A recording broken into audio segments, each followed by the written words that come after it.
Today's the day on stream where I'm going to be unveiling big leaks for the February pack, and two of the cards I'm leaking are going to have their own animation. We're also having a $1,000 tournament with the new ban list. Also in this video right now, not only am I leaking a deck type from the February pack, but I'm also leaking new secret packs. Now, boom, Sprite secret pack is coming, but big disclaimer, I can't tell you when it's coming. It has been made by Konami. It has been set to deploy. I just don't know when it's coming. It could be 1 month, next month, 2 months, 3 months, 4 months. Same with the next secret pack that I'm going to show you. Boom. Tier limit. There is a tier limit pack that is ready to be deployed. Again, in case you skipped to this point of the video, I can't tell you when this is coming out, but it's ready to be released whenever Konami wants. And the third secret pack is Vernislith G Golem, where I know none of you care about this, but again, same with the Sprite and tier limit. I don't know when it's coming, just that Konami has created the pack and it's ready to be deployed whenever they want. Now, for the main deck type leak, that is going to be Infernoble. Emperor Charles the Great is going to be the big new boss monster of the deck. Before we go into some gameplay and talk about what the deck does, is the deck good? Well, at a recent YCS in November 5th, the deck was 3 out of top 32. Not too crazy, but not too bad. But then the YCS after that, this is top 64, it did not really do too well there. I believe one of them topped among the top 64.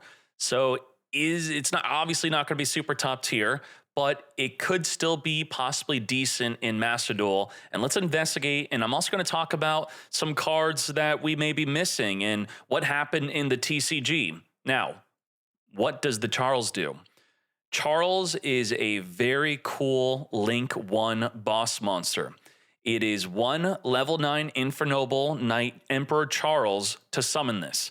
So it essentially, I wish that they would implement this idea with Dark Magician and Blue Eyes, that you send them to the graveyard for a Link version of the monster, and then it's a boss. So it's going to gain the effects of Emperor Charles, which is the effect of when an equip card's equipped onto this, destroy a card on the field, non-targeting. So in addition to non-target destroy, it's also going to have an additional effect, and that additional effect is when a spell/trap card is activated, send an equip card you control or from your hand to negate the activation and destroy. And what's very important about this effect is it's not a hard once per turn. So you could get 2 Emperor Charles the Great, which a lot of players do sometimes, and that's going to be double spell and trap card negate. But the effect of popping a card in the field, that is going to be a hard once per turn. So non-target pop and negate a spell or trap. Well, let's see what the deck looks like. We have I Sold. Despite the deck not doing that well recently, they decided to ban I Sold, which is going to be big in Master Duel. But I know this can get a bit confusing. They had Phoenix Blade, which is going to be banned in Master Duel on the release of this deck. And it's worth telling you this, that this deck did not do well in the OCG. Do you think it's because we didn't have Phoenix Blade? They did have I Sold. Is it because of possibly, we all know our favorite card, maybe it's Max C, because this deck does a ton of special summoning, as we're going to see in the gameplay. So is this deck already doomed? Well, let's at least check out the gameplay, and we're going to see in the upcoming tournament with the new pack. We'll look at some deck lists in a bit, but this is what the deck's looking like in the TCG, zoomed out a bit. Now, let's watch from Duel Evolution. This is going to be against Brandon. So let's make sure we boost this up. Very good. And let's go. Make sure the volume's not too loud. Okay, we good. Boost that up a little. All right. So one of the main ways to pop off of the deck is going to get I Sold onto the field. So let's see if we do that.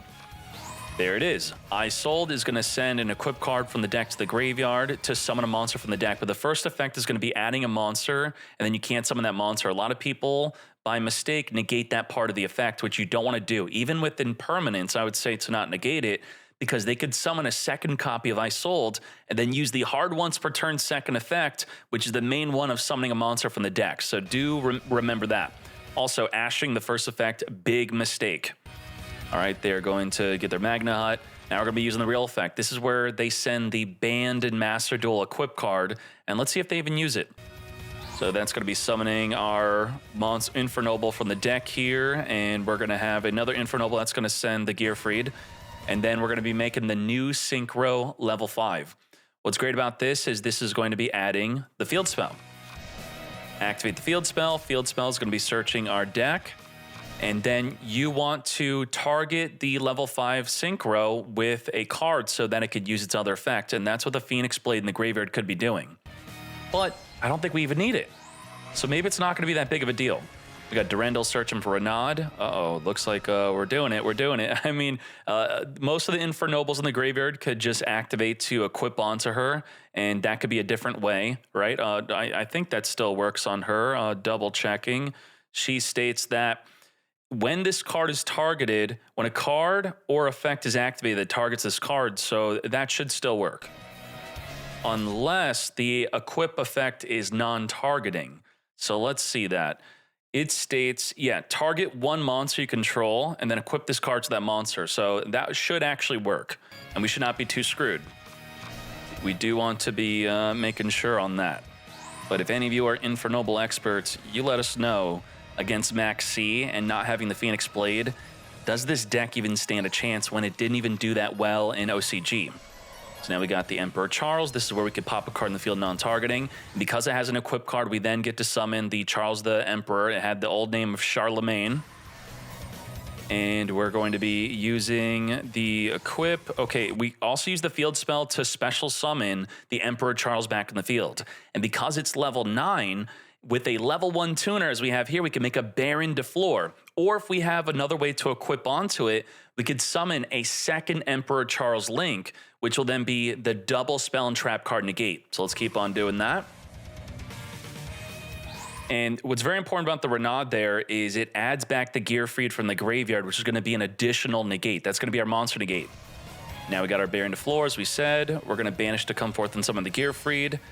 And let's resolve all these effects. So where we were in main phase 1. Okay, that's fine.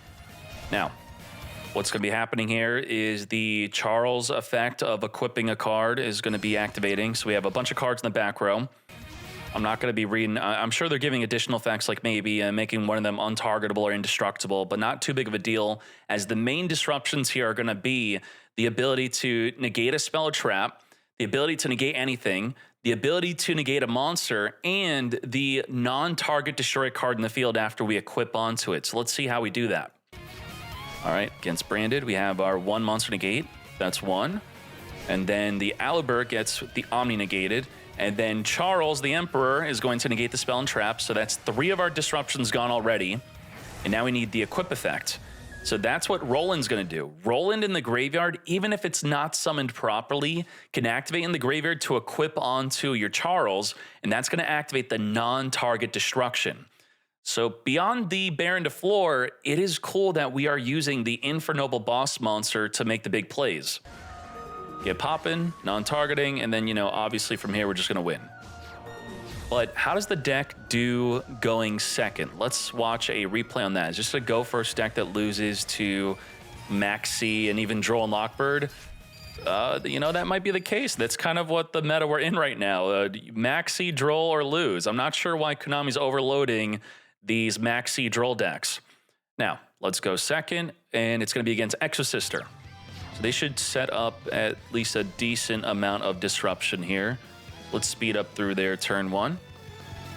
All right, Pot of P, Martha, come forth some from the deck. Michaelis, Imperm, negate that from searching for a disruption. Now, let's see what we can do. So what exactly is this doing? This is activating to send a card from the deck to the graveyard. Okay, got the field spell. Field spell is going to be activating to be searching our deck. Okay, we're equipping onto our monster here, and then to equip a Durendal from the deck. Now, we are banishing for a cost of Gearfried to come forth and summon.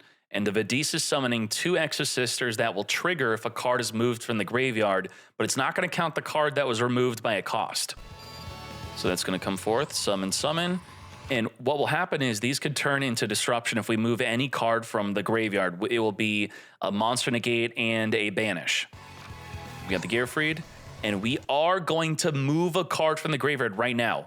Now, the Gear Free does have a monster negate on it by sending an equip card, but the Exosisters could chain link block the Gear Free negate on just one of them. So it could just, you know, it does not really matter. It's going to negate one of them. There you go. Triggered, activate to negate.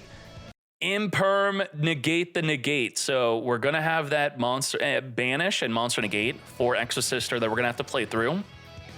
Very well done. There's banish anything, and that is going to be negate. Grendel searching for Renaud. There is the Isold. But if the Isold gets negated, did we negate the wrong effect? Yes, we did. We did not negate the effect of sending, the cost is to send an equip card to then summon a monster from the deck. That's the effect you want to negate. But they're thinking because we completely negate the card, you can't use the second effect. But you'll see potentially why that's a mistake. Everyone's playing double Isold for this reason.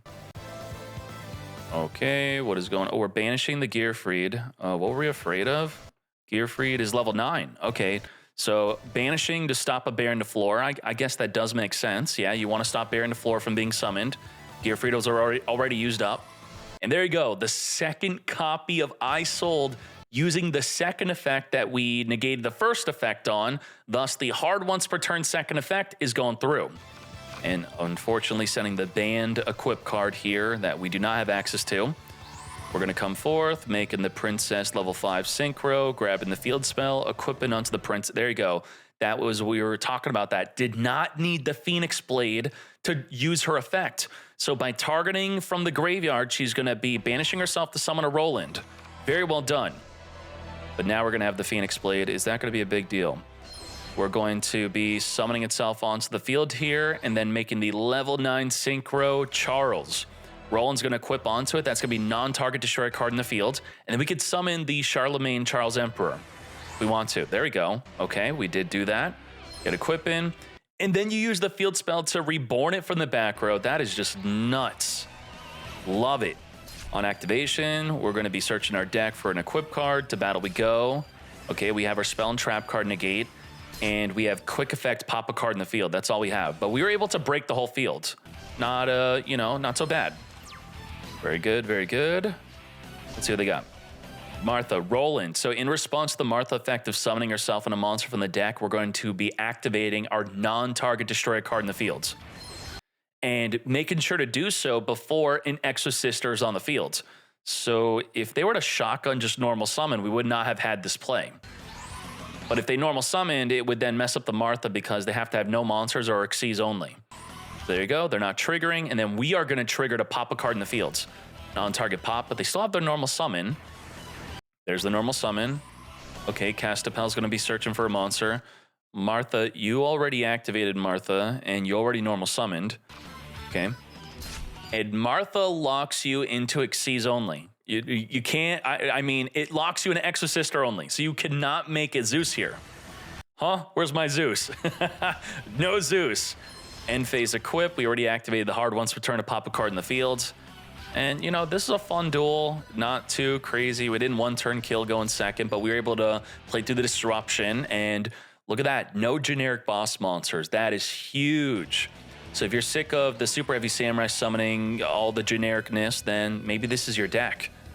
Get pop it, non-target pop, and very well done. Thank you, Dual Evolution. We'll show their deck list, then we'll look at some tournament top and deck lists. Very nice. So that is the deck they're showcasing. Now, let's see some tournament top and deck lists. Besides the tournament deck breakdown of, you know, showing Isold that's banned, that's how the deck was being played. We have one deck that did decent recently at a regional without the Isold. I could show you that, but we're going to have Isold, so who cares about this deck list?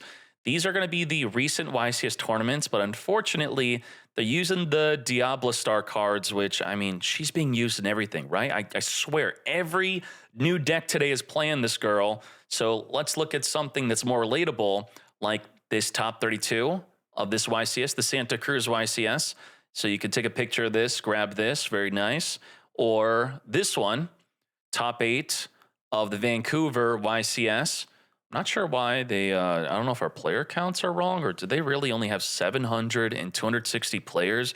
That seems really low on that. I don't know what's going on with YCSs, because then these were popular, 2,400. Maybe it's just the area they were in. But, even though this one does not play I Sold, it is playing the Super Heavy Samurai, which is something that we could possibly be using with the deck. Then we could look at some more recent regional tournament tops, as some of these YCS were back in November. So here are going to be the regional ones. Here's one without the Diablo Star. And there you go. That is the showcase of Infernoble and the secret packs that have been leaked. And we have big leaks in today's stream. Do not miss it. I appreciate you very much. Thank you very much. We are out.